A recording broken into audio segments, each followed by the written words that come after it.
성령의 도우심으로 나를 구원에 이르게 할 줄 아는 거로, 이 말씀을 우린 지금 계속 끌고 가고 있는 겁니다.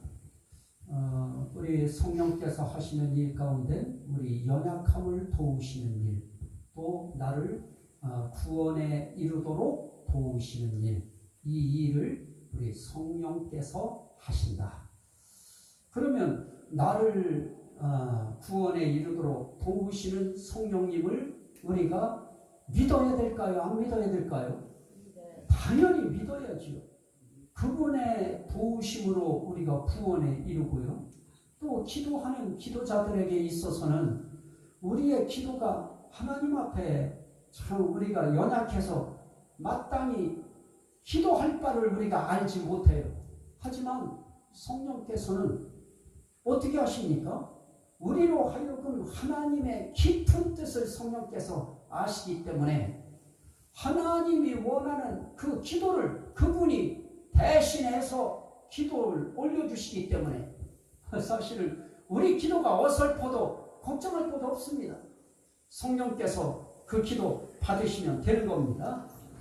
그러므로 우리 오늘 또 이렇게 대표 기도를 올리실 때 정말 하나님께서 그 기도 위에 플러스 성령의 그 연약함을 아시고 하나님의 그 뜻을 헤아리시는 그 역사하심이 그 기도를 완벽한 기도 되게 해주실 것입니다.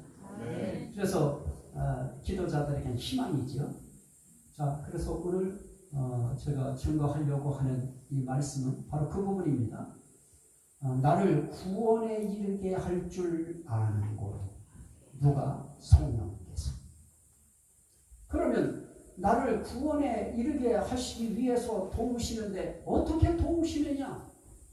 여러 가지의 문제들이 있어요. 그걸 해결하시지 아니하면 우리가 구원받는 게 어렵습니다. 그래서 결국 우리를 구원하시려고 하면 어디로부터 우리를 해방시켜 주셔야 되느냐? 어디로부터 우리를 자유케 해주셔야 되느냐? 종노릇하는 데서 우리를 자유케 해주셔야 됩니다. 그런데 그 종노릇이 뭐였었느냐? 우리도 모르는 사이에 태어나서 아담 하와가 범죄한 그 범죄의 원죄의 대가를 우리가 죄인이 되어서 치를 수밖에 없는 그런 상황 속에 우리가 빠져 들어가 있는 것입니다.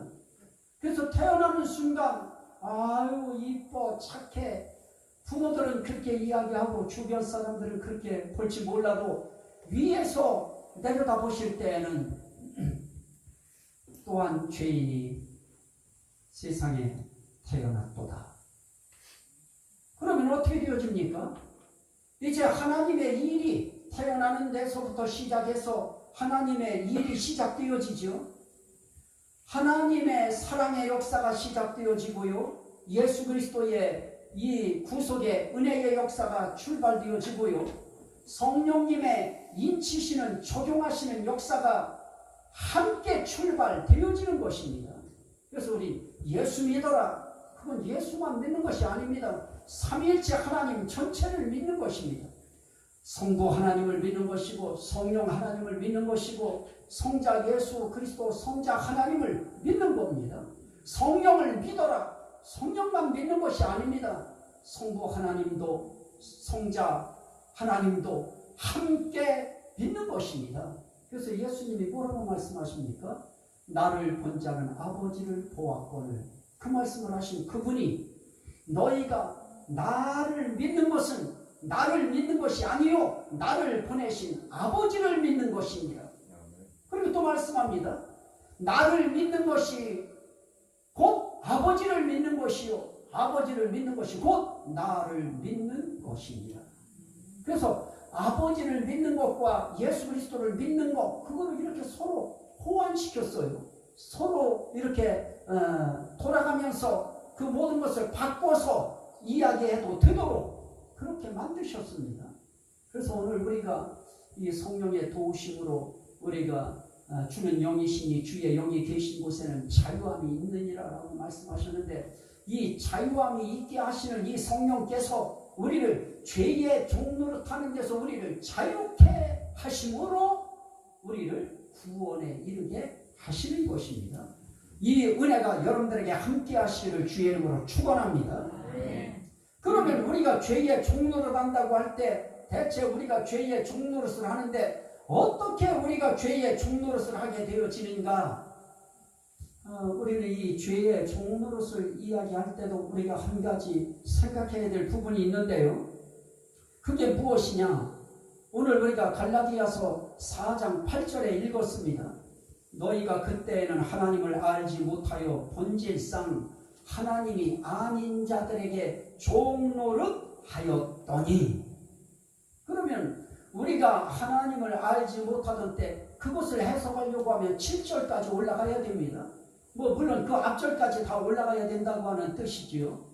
여기서 우리가 아들임으로 하나님이 그 아들의 영, 예수 그리스도의 영, 성령, 그걸 우리에게 마음 가운데 보내주셔서 우리로 하여금 아빠, 아버지라고 부를 수 있게 해주셨고요. 그런 사람들에게는 어떻게 합니까? 네가 이후로는 종이 아니요 아들이니.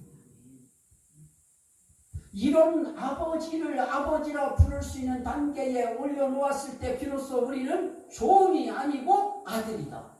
그 아들은 어떻습니까? 하나님으로 말미암아 유업을 받을 자니라.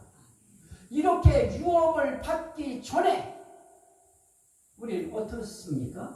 하나님을 알지 못하여 본질상 하나님이 아닌 자들에게 종노릇 하였더니, 그러면 하나님이 아닌 자들이 대체 누구길래 그들에게 우리가 종노릇 했다는 얘기입니까? 하나님이 아닌 자들이 누가 있을까요? 자, 저는 그 부분을 보기 위해서 고린도전서 12장을 먼저 봤습니다.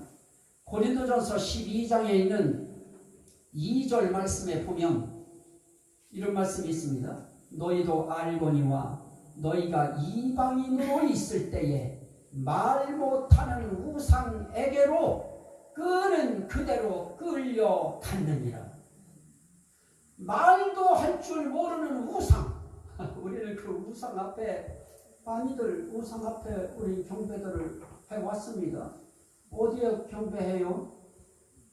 절에 가면은 뭡니까? 이 석가모니 상, 또 거기에 또 수많은 무슨 열애상, 무슨 상, 이런 것들이 있는데 거기에 경배하지요. 거기에 끌려간 거예요. 또 이 무당들은 보면은 다 그 앞에 뭐를 이렇게 차려놓고 해요. 거기에 상이 있어요. 자기에게 그 영감을 주고 자기를 이끌어가는 그 신, 그걸 거기에 이렇게 상을 이렇게 만들어 놓고 그 앞에 그들은 경배하는 겁니다. 그들 입장에서는. 그러면 그것은 무엇입니까? 말 못하는 우상에게로 끌려가는 것입니다. 우리가 얼마나 많이 말 못하는 우상에게로 얼마나 많이 끌려갔습니까? 이 강단에 서 있는 저도 엄마가 가자고 하니까 저는 거부하지 않고 그냥 말씀하니까 따라갔어요. 그랬더니 엄마가 먼저 시범을 보여요. 절도 어쩌면 그렇게 이쁘게 해요. 그대로 따라서 했는데 그게 몇 번 했나 하고 그걸 세보니까 100번이에요. 이렇게 말 못하는 우상에게 우리는 끌려가요. 만신이라고 하는 무당들은 무당으로서 끌려가고요. 또 우리도 하나님 알기 전에는 우리도 본질상 하나님이 아닌 자들에게 끌려갈 때 말 못하는 우상에게 끌려갔어요. 말 못하는 우상이 비록 그것뿐이겠습니까? 선앙당 같은 데 보면은 제가 한백이라고 하는 곳에 한 1년 정도 살았었는데요. 초등학교 3학년 때 아버지가 그쪽에 일을 가셨기 때문에 거기에도 보면 학교 가는 입구에 왼쪽에 선앙당이라고 있는데 그게 왜 선앙당인가 했더니 거기에 이제 그 무당들이 가서 이제 굿도하고 막 그렇게 하는 곳이에요. 거기에 막 별별 색깔의 이런 천들이 막 걸려 있어요. 나무가 커요. 아주 이렇게 한 우람도 더 되는 그런 큰 나무예요. 근데 그 나무는 무서워서 못 빼요. 그래서 말 못하는 나무가 우상이 돼서 우상에게 끌려가요. 이런 건 눈에 보이는 것이고요. 보이지 않는 우상이 얼마나 많아요. 명예라고 하는 우상도 있지요. 돈이라고 하는 우상도 있지요. 인기라고 하는 우상도 있지요. 어떤 때는 직업이라고 하는 것도 이것도 우상이 되어서 우리를 거기로 끌고 가요. 이 세상 많습니다. 운동하는 사람은 운동이라고 하는 그것이 우상이 되고요. 또 그것을 하는 사람들 당사자가 우상이 되어 있어요. 심지어 어느 정도까지 이야기가 나오고 있느냐. 아주 사람을 이제 아예 사람들이 이렇게 그 TV에 인기가 있고 이런 사람으로 나오면 유재석인가요? 유느님이래요. 그 말 뜻이 뭐예요? 하자만 뺀 거예요. 하나님과 방불한 자라고 할 정도로 사람들이 자연스럽게 일부러 그렇게 이야기하는 그런 단계까지들 나와요. 인기인들이 그렇게 우상이 되어져 있어요. 국회의원 한번 해보세요. 대단하지요. 그 위력이 얼마나 큰지요. 대통령 되면 또 말할 것도 없고요. 그냥 여기에 가슴에서부터 그냥 자신도 모르게 그냥 그 어떤 교만이 뻗쳐서 줄이 올라가고 있지요. 그거 자제하지 못하면 입으로 교만기가 쏟아져 나오고요. 제스처로 교만기가 쏟아져 나오게도 되어지고요. 오늘 우리는 뭡니까? 말 못하는 우상에게로 끄는 그대로 끌려가느니라. 그게 뭐예요? 종로로 됐다는 겁니다. 종 됐다는 것입니다. 그런데 끌려갈 때 언제 끌려가요? 이방인으로 있을 때. 이방인으로 있을 때도 어떤 때입니까? 하나님을 알지 못하던 때. 그때는 우린 다 끌려갔어요. 아닌 것 같이 해도 다 끌려갔어요. 이사 한번 해보세요. 어느 벽에 못 박지 말라고 한다. 그러면 못 안 박아야 돼요. 물가에 가지 말라. 안 가야 돼요. 불 조심하라. 불 조심을 아침, 점심, 저녁 불 가지고 사는 사람들이 어떻게 불을 조심 그거는요. 그 말이 상당히 주문이 되어서 그 말대로 안 살면 뭔 일 생기면 그것 때문에 그런 것처럼 사람들이 그런 주문과 마법에 걸려버려요. 우리는 본질상 하나님이 아닌 자들에게 이렇게 종노릇하면서 살아왔습니다. 또 우리는 무엇입니까? 고린도전서 7장 23절. 고린도전서 7장 23절 말씀에 보면은 이렇게 말씀합니다. 너희는 값으로 사신 것이니 사람들의 종이 되지 말라. 조심해요. 사람들의 종 얼마나 많아요. 보이지 아니하는 실체, 그 실체의 종이 되어서 자유민주주의라고 하는 대한민국에 살면서도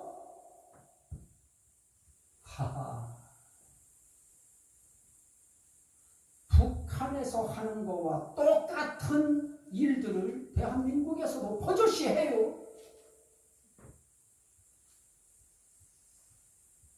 자유 대한민국이 없었어야 될 나라라고 하는 말들 대통령 입에서도 툭툭 나왔고요. 태극기를 이렇게 흔들면 태극기 부대가 돼버려요. 저는 언젠가 말씀드렸는지 모르겠습니다만 유튜브에 저는 이제 올렸습니다만 저는 아버지를 통해서 그런 어떤 이야기를 들은 것도 있고요. 저는 만국기를 그 초등학교 때도 보고 운동회 할 때 만국기 막 이 세계 여러 나라에 있는 이 기를 이렇게 달아놓으면요. 막 가슴이 막 뛰어 올랐어요. 막 설렜고요. 벅찼고요. 그거를 보이는데 딱 그냥 올랐으면 막 뛰었어요. 그리고 군대 가서도 마찬가지입니다. 국기를 개양하고 국기를 내릴 때에도 저는 상당히 그 국기 내리는 사람들 이거 탁 해서 내리고 딱 하는 이런 것들이 막 제 가슴을 고동치게 했어요. 그리고 그런 일을 하게 하는 데는 결정적으로 아버지의 그 살아계실 때의 말씀들이 제 가슴을 상당히 자극시켰어요. 그 중에 가장 제 가슴을 뜨겁게 했던 것이 뭐냐면 대비인데요. 북한 병사들이 쏜 그 포탄이 그 엉덩이를 쳤어요. 그래서 엉덩이가 살이 다 날아가 버렸어요. 얼마나 아플까요? 생명이 딱 끊어지는 순간이 오기 전까지 얼마나 아플까요? 아버지가 그 장면을 보고요. 우리 아버지도 마찬가지예요. 그 포탄이 떨어질 때 얼마나 흙이 많이 그 몸을 덮었는지요. 눈에 눈도 뜰 수 없고요. 그래서 손을 꼬무락꼬무락 해보니까 손이 꼬무락꼬무락 되더래요. 그래서 손은 됐구나. 발을 꼬무락꼬무락 해보니까 또 발이 또 꼬무락꼬무락 그러더래요. 다도 됐구나. 그때는 이제 움직여야 되겠구나 했는데 눈이 뜰 수가 없는 거예요.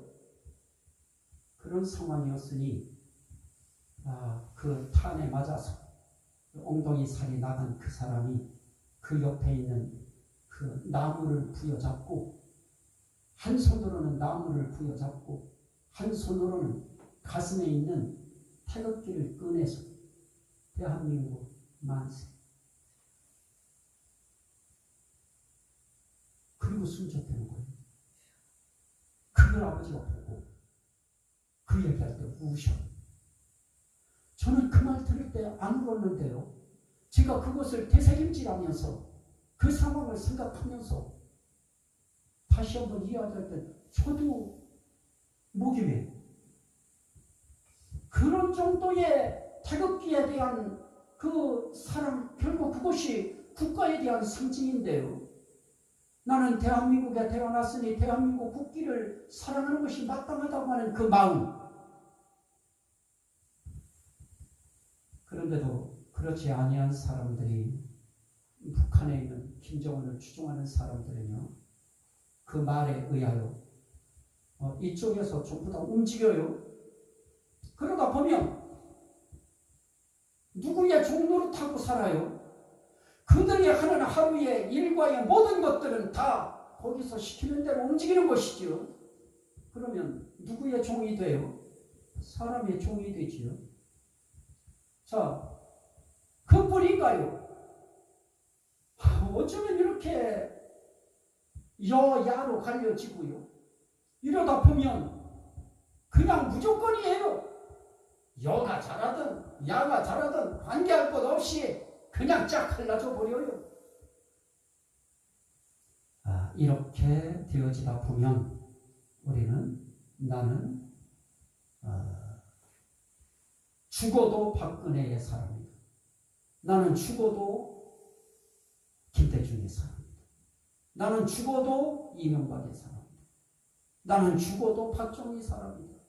나는 노무현의 사람이고 나는 그런 식으로 문재인의 사람이 된 거지. 그러면 결국 누구에게 종노릇하고 있어요? 결국 나도 모르는 사이에 사람의 종이 되어서 움직여요.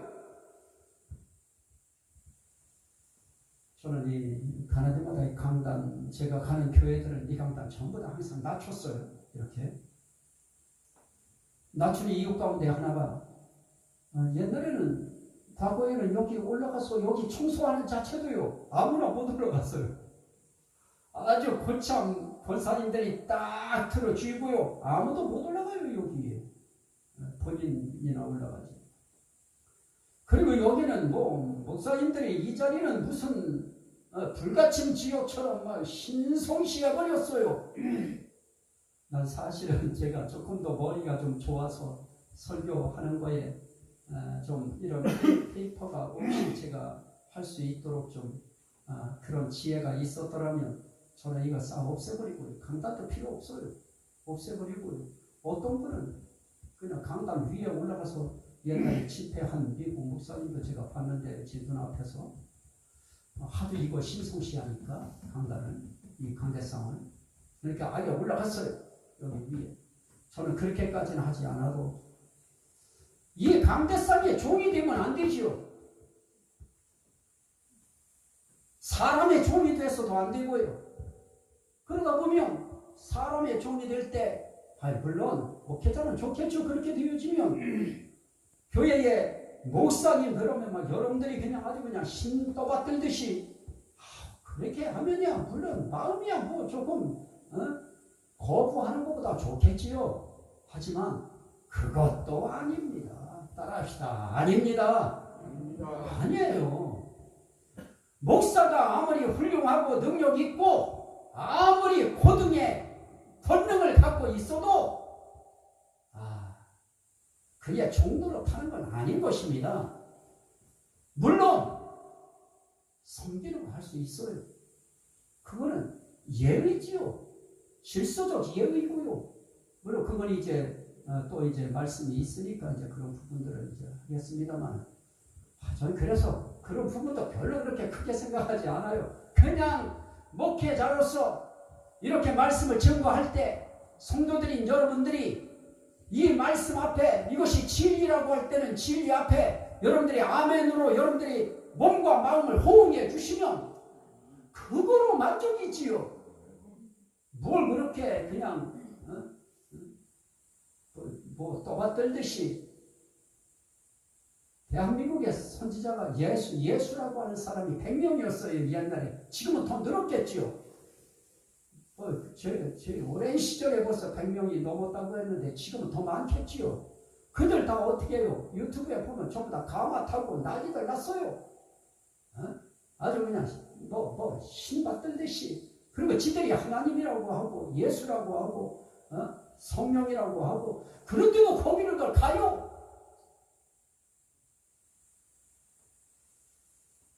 우리는 사람의 종이 돼서는 안 될 것입니다. 아멘. 어떤 경우에서라도 제가 그런 능력이 없기에 망정이지 제가 여기서 그냥 그러면 막 그냥 아픈 것이 낫고 막 그래도 절대로 그런 종로를 해서는 안 되는 것입니다. 또 하나 말씀 보시죠. 고린도전서 10장 20절. 고린도전서 10장 20절. 우리는 이 종로로 타는 데서 성령께서 자유할 수 있도록 해주셔서 우리를 구원에 이르게 해주시는 것입니다. 자, 우리는 말 못하는 우상, 또 우리는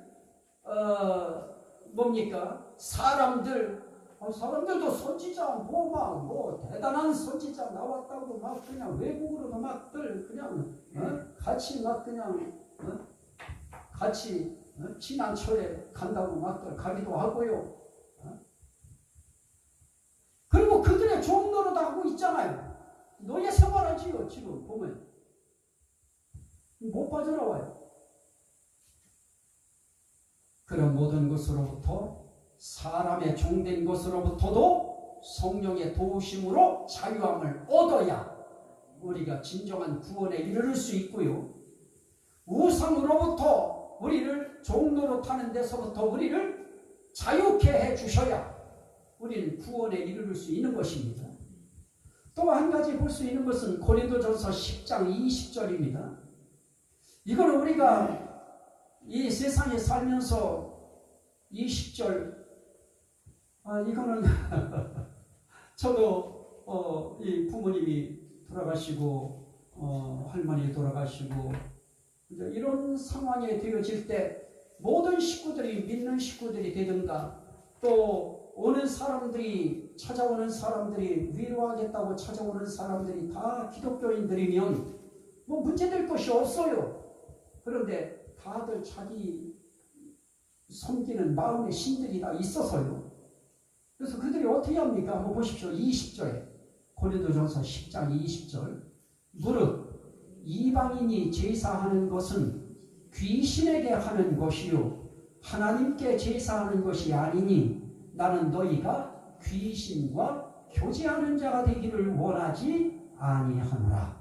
너희가 주의 장과 귀신의 잔을 겸하여 마시지 못하고 주의 식탁과 귀신의 식탁에 겸하여 참여하지 못하리라. 자, 뭐예요? 우리는 우리 자신들도 모르는 사이에 우리는 윗사람들 존경하고 윗사람들 공경한다고 하는 유교적인 이 사고방식 그거 가지고 우리는 제사라고 하는 형식을 취해왔었어요. 뭐 저도 고등학교 졸업할 때까지 제가 우리 아버지가 장남이시고요. 또 제가 장손이기 때문에 저희도 1년에 몇 차례 제사를 했던 것 같아요. 그리고 그 제사가 가난했던 시절에 우리 아이들한테는 그게 싫은 거 아니었어요. 왜냐하면 그날 비로소 먹을 만한 것들이 나와요. 생선도 있고요. 과일도 나오고요. 고기도 나오고요. 우리 그냥 좋았어요. 어른들이 하니까 그냥 따라서 좋아했어요. 그런데 그게 뭐라고요? 누구에게 하는 거예요? 우리는 부모님들에게 조상들에게 하는 것으로 생각했는데 그 자리에 누가 와 있어요? 귀신들이. 그러면 우리는 누구에게 결국은 종노릇하면서 살아가고 있는 거예요? 거기서 빠져나오기 전까지는 우리는 귀신에게 종노릇하면서 살 수밖에 없는 그런 운명에 처해서 우리의 몸과 마음과 우리의 정성을 다 거기에 쏟아 왔던 것입니다.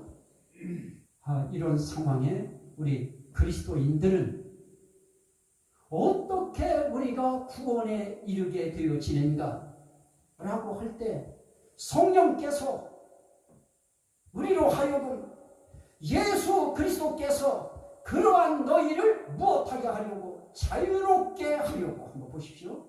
갈라디아서 5장입니다. 그러한 너희들을 자유롭게 하려고 자유를 주셨습니다. 그러므로 굳건하게 서서 다시는 종의 멍에를 매지 말라. 예수 그리스도께서 우리 자유롭게 하려고 자유를 주셨어요. 어떻게 자유 주셨을까요? 죄 없는 분이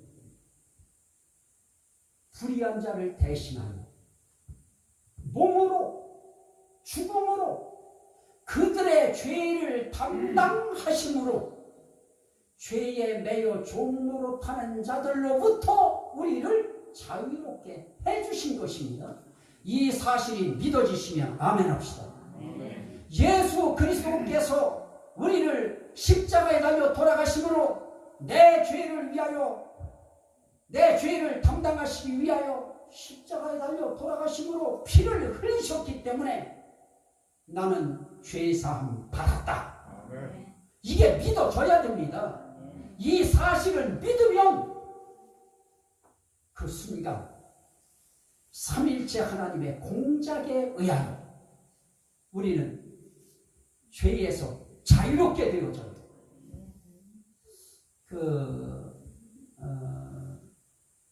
깜짝 놀란 사건인데요.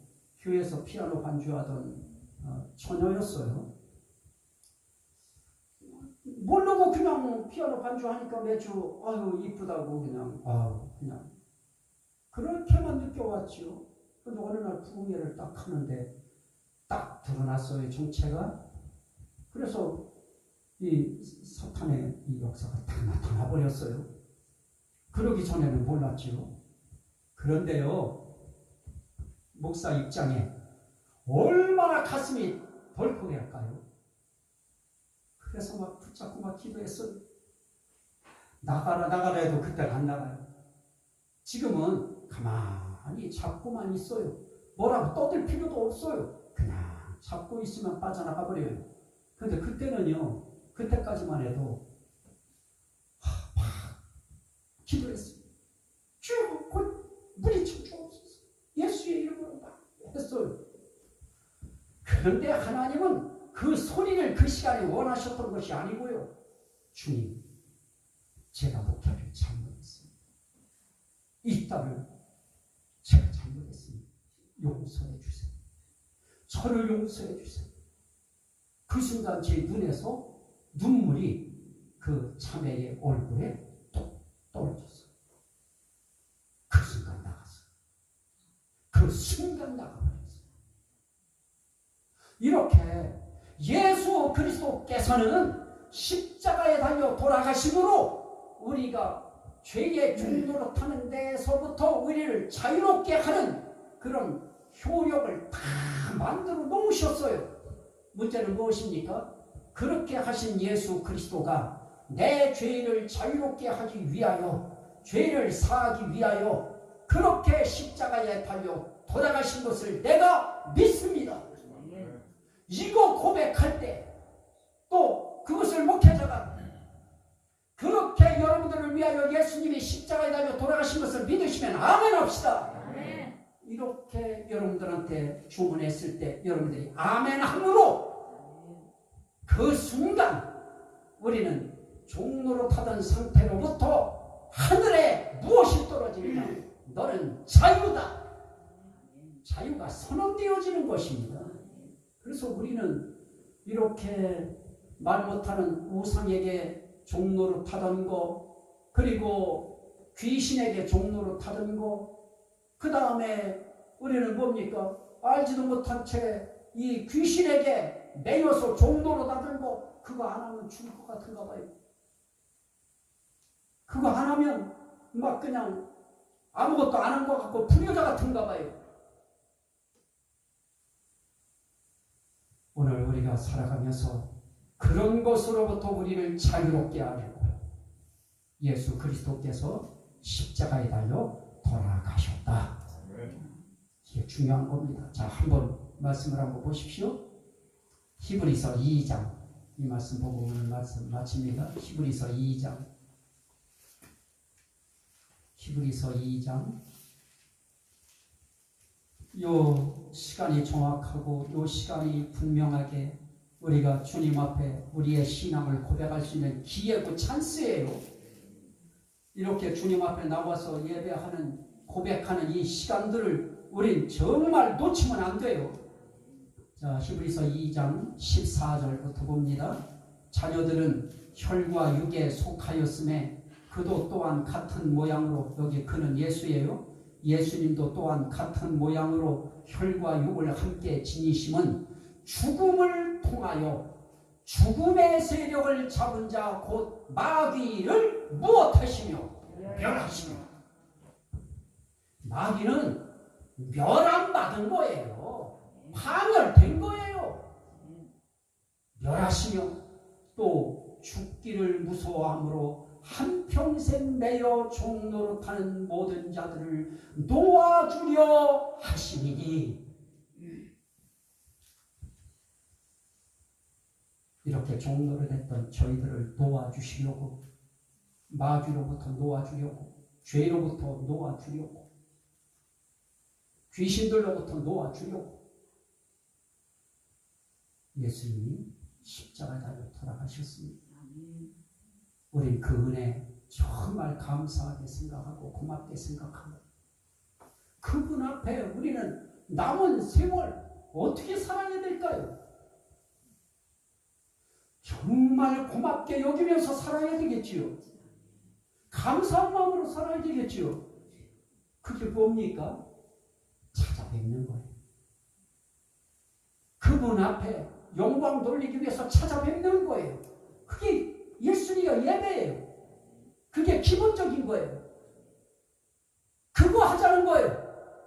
나는 여러분들이 살아계신 동안 우리 위하여 십자가에 달려 돌아가심으로 우리도 힘없이 끌려갔던 종로로 타던 우리들을 자유롭게 하기 위하여 성부 하나님의 역사하신, 성자 예수 그리스도의 역사하신, 성령의 도우시는 역사하심, 이것 통해서 우리가 자유롭게 되었으니 그렇게 해주신 그 하나님 위하여 나 내 마음의 감정을 드리리, 내 뜻을, 내 생각을 그분 앞에 올려드리리.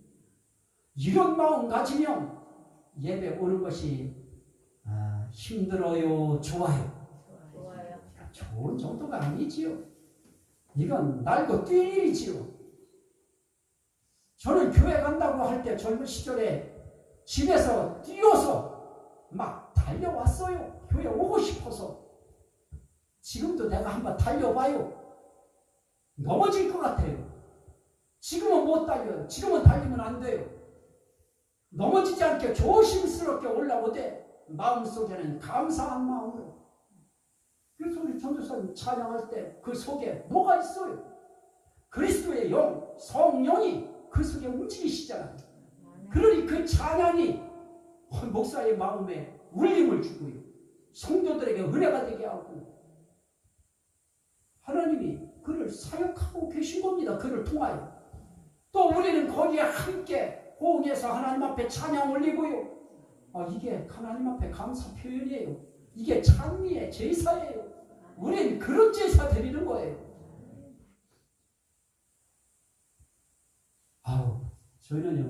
저는 정말 어려웠던 적이 있었어요. 교회 헌금 없다요? 헌금 없는 날 신경 쓰지 마세요. 그냥 오세요. 아무 걱정 말고 오세요. 오죽하면 저요 헌금 내신 분들 명단 안 불러요. 그냥 하나님 앞에 기도. 왜? 혹여 그 순간 나는 냈으니 편안해도 돼. 나는 헌금 냈으니 하나님 앞에 그냥 괜찮아. 이런 마음 요만큼이라도 들면 안 되고요.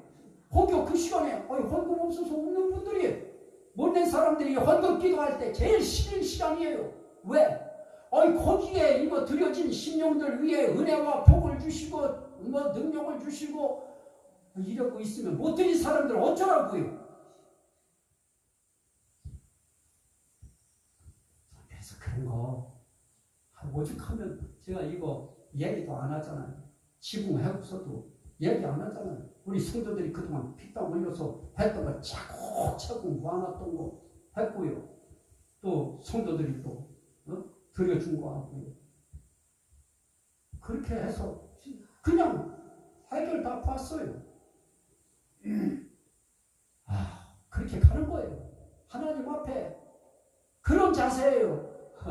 이 시간에 한마디 더 덧붙일까요? 저는 혹여 저 여기서 안 갈 거예요. 교회에. 저는 계속 있을 거예요. 그리고 우리 노예는 얘기할 거예요. 난 우리 교회 문제 해결될 때까지 난 여기 있을 것이다. 그리고 교회 문제를 해결 줘야 돼요. 여기는 땅 주인하고. 싫어요? 그러기 원하시면 아멘. 우린 회의도 이런 식으로 하는 거예요. 이때까지 우리 회의도 안 했어요. 해봐야 거기서 보고 서로 옥신각신 말싸움만 나오지. 그래서 우리 그거 모아서 또 거기에 함께 보태서 그렇게 해서 우리 이거 해결했어요.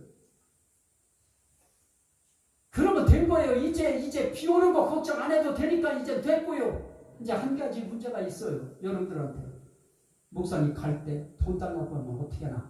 안 해요. 그런 얘기. 지금까지도 됐어요. 지금까지도 여러분들 알게 모르게 우리 전에 정해준 거 그거 있어요. 7만 원씩 내가 받는 거. 물론 해도 한 주도 안 돼서 다 끝나지만 그래도 저는 그것을 끝이에요. 갈 때 저는 이런 한 푼도 여러분들이 이제 혹시 그동안 목사님 고생했어야 하고 5만 원짜리 주머니에 넣어주면 내가 그거 던질까요? 가져갈까요? 가져가요. 나는 그거는 그 마음은 내가 받아요. 왜? 위에 그것 때문에.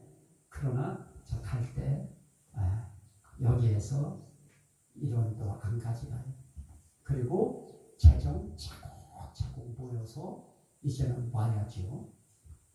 그렇게 해서 또 모르죠. 하나님이 어떤 일을 또 하게 하실지. 그러니까 여러분들은 그런 생각을 요만큼도 마음에 가지면 안 되고 그런 유언비어도 혹시 있을지 몰라요. 그런 거에도 여러분들 마음 동요할 것도 없고요. 저는 지금도 좋고요. 여기 왔을 때 아예 나는 그 좋은 기회 놓고 올 때 나는 그냥 고생할 거 생각하고 왔는데 생각보다 고생 심하지 않아요.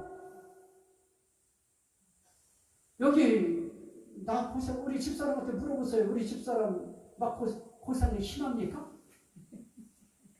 이야기를 해요. 고생이 심해요? 아니잖아. 안 심해요. 아유, 여러분들 사랑 우리 많이 받고 있어요. 우리는 함께 천국 가자고 하는 그 얘기 하나 하는 거예요. 그래서 저를 비롯해서 우리 전도사님, 우리 이제 목사님, 장로님, 우리 권사님들, 우리 집사님들, 우리 함께 천국 이런 종로를 안 돼서 성령의 도우심으로 우리를 자유롭게 해주심으로 우리가 구원에 이르게 됐다고 하는 거, 이 마음 하나 생각하면서 어려울 때 하나님은 지금도 나의 구원을 위해서 일하고 계신데 내가 이까지 것 때문에 실망하고 힘들어하고 어려워하고 그러면 안 되지. 하나님 감사합니다 하고 또 전진하시기를 주의 이름으로 축원합니다. 아멘.